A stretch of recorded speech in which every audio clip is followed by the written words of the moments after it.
Social media is not a mystery, it's an opportunity. It's not complicated, it's shareable, which means it has a really high opportunity level, which I think intimidates a lot of us. My goal today is to unravel the mystery of social media, in fact, redefine it a little bit for you, and help you understand a strategy that not only is going to work for you today on the platforms that currently exist, say like Facebook or Twitter, but will work for you over the next 5 to 10 years.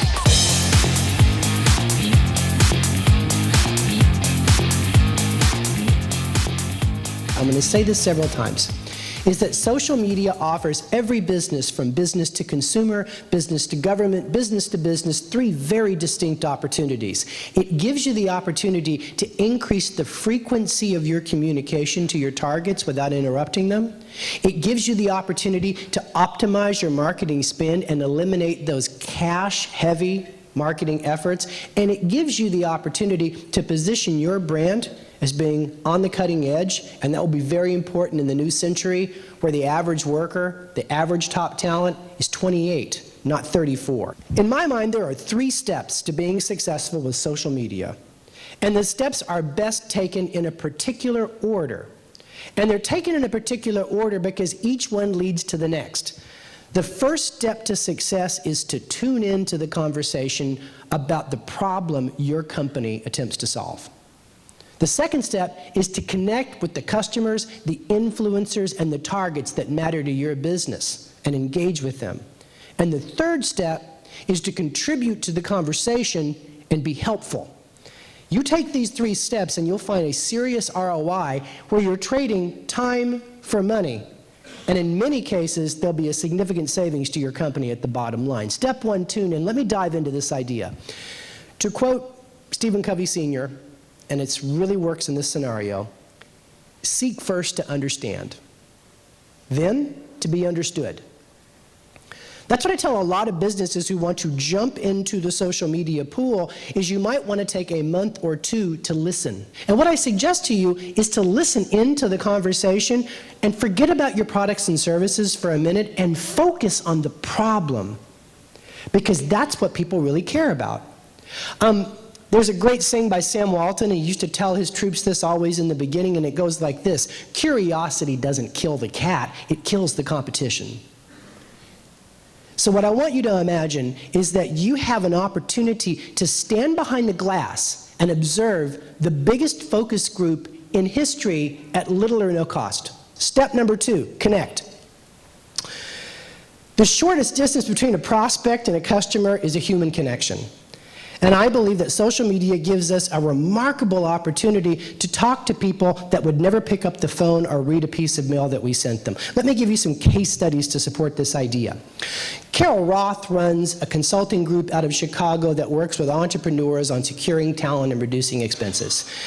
She told me that she found out about Desk Elf, a virtual outsourcing company, because they started to follow and engage with her on Twitter. She posts a lot of stuff about entrepreneurism, and Desk Elf started to follow her and retweet her best stuff.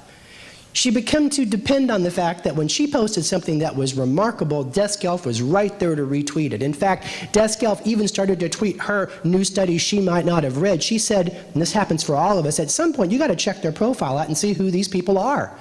She said she went there and she noticed they did virtual outsourcing for research and admin services, and at the time, her team was completely overcommitted on 3 big projects, so she hired them. She loved their service, and then about a few months later, she went on Chicago Business Television and she promoted Desk Elf to the entire audience, and it had a significant upside to their business. And when I interviewed Desk Elf, here's what they said. They said, social media gives us a unique opportunities not just to connect with the spenders of the world, but to understand for the first time who are the senders. You see, what social media gives you the opportunity to do is to size people up for the first time for their influence. You never had that opportunity with customers before. What did you have before? Dun & Bradstreet employee revenue counts? That's not a measure of one's influence, but today with social media, the conversation's totally transparent. Step 3, contribute. This is where I want to give you the final piece of takeaway, and I hope that this is the thing that you really walk out of this room with. If you want to figure out your content strategy for your blog, for Twitter, for Facebook, for LinkedIn, I've got simple advice for you. Be helpful. Solve the problems your customers are trying to solve and don't just focus on your product. If I were to go home and develop a social media strategy, what I would do is I would go home and I would write down the categories of problems that my customers are trying to solve in their business or their personal life.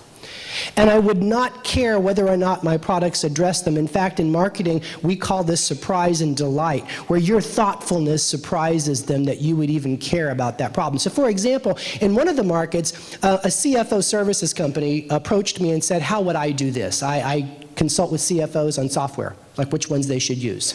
And I said, well, let's diagram this. How many problems do they have? He goes, well, they have technology problems, which makes sense that he would say that. As Abraham Maslow said, if you're good with a hammer, everything's a nail. I said, keep going. You know CFOs. You do business with them all the time. He goes, well, they have a lot of regulatory issues. I said, great. Category 2, regulatory issues. Are there news articles that come out on changes in regulations that impact CFOs? He says, all the time. There's a clutter of them. I said, what other problems do they have? He said, and he's on a roll now, well, they have a lot of turf battles at work, especially in this economy, because they cut budgets and they don't approve resource requests, so they have a lot of political issues. I said, great, political solutions inside companies. Are there articles written about this? He goes, Tim, there's books written about this every year. And I said, do they have any other problems? He says, CFOs love to talk to other CFOs, but it's difficult on LinkedIn because of the way it works. I said, great, so networking services. And he began to understand that he had a four-pronged approach, where 75% of the time, he could produce content that served his core audience, proved his thoughtfulness, and kept him top of mind without over-marketing his services. For over 15 years, Tim Sanders has been on the cutting edge of new media. He joined as an early-stage employee at Mark Cuban's Broadcast.com, where he produced some of the largest internet events in history. After Yahoo acquired the company, Sanders was tapped to lead the Value Lab, an in-house think tank that studied human behavior and relationships. His first book, Love is the Killer App: How to Win Business and Influence Friends, was a New York Times and global bestseller and was featured in major media around the world. In 2002, he became Yahoo's Chief Solutions Officer, focused on helping companies of all types monetize new media. For the last 5 years, he's consulted with leading companies on how to leverage social media to reduce marketing costs, increase reach, and forge new relationships. Now let's talk about Facebook, because Facebook users are neurotic. Of all the people I ever know, these are the people that are on the most, and you wonder how they get stuff done. Nearly 1/4 of Facebook users check their account 5 times a day. 10% of Facebook users check their account 15 times a day. What are they doing? Well, here's the typical user pattern. They go on in the morning, they graze a little bit, and then finally they say something. They post a link, they post a picture, they post a political commentary, they say something personal, and then they go back 4 to 15 times to see if anybody responded. In other words, the greatest need in social media is to be heard. Because what social media started out as is a community building tool. I belong to something. And that works for you for like the first 90 days you're on, and then you no longer care about who you went to high school with. You realize why you no longer hang out with them. And what you really want to use social media for is to express yourself.